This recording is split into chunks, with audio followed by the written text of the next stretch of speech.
กับสวัสดีและสวัสดีเด้อพี่น้อง FC มัดจุกูทุกคนเนาะ FC ฝั่งลาวฝั่งไทยต่างประเทศพี่น้องเอ้ยวันนี้ก็เป็นมื้อวันศุกร์เด้อวันที่6เนาะเป็นมื้อชุดท้าย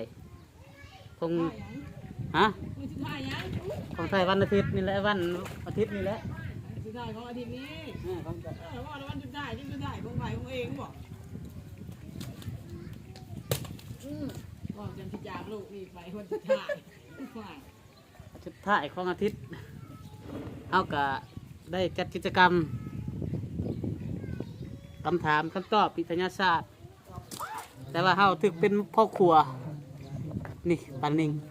5 โต 6 โตมื้อนี้เป็นมื้อวันเลขออกพร้อมพี่น้องเอ้ยมาเบิ่งนำกันเด้อแต่ว่าเลขตัวเฮาอยากซื้อก็มีแล้วในใจ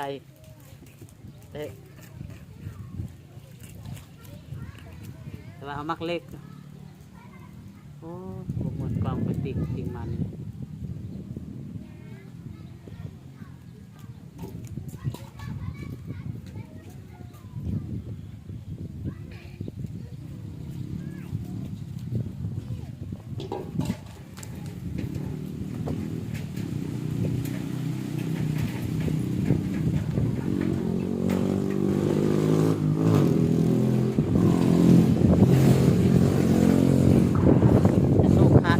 ตอนมันแรงใหม่ๆ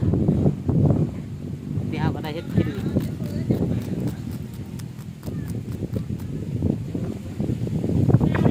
โอ้ยลูกนี่ก็ได้พอแล้วบ่ของกินนะคนย่างเลยมีแต่ว่าเจ้าหน่อยเขาจิตักให้อีกกินแล้วนี่แหละเห็นบอกว่าเป็นพ่ออ้อเราสบายเห็นบอกว่าเลี้ยงตลอดเลยให้ค่อยเป็นอีกปีหน้ากินเวลากินทำปากเลยกินข้าวสามัคคีพี่น้องเอ้ยยงเห็นมาตรวจคนพางหลังจากที่ว่าเราได้เฮ็ดกิจกรรมตอบคำถามวิทยาศาสตร์ของเรียนมาตรวจคนพางต้อนรับวันแม่ยิงลาววันแม่เฮา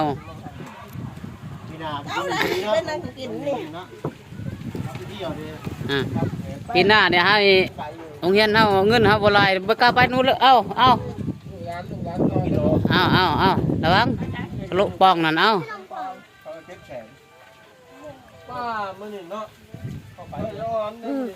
คักกินข้าวหลายคนนี่แซ่บยอมรับว่าแซ่บ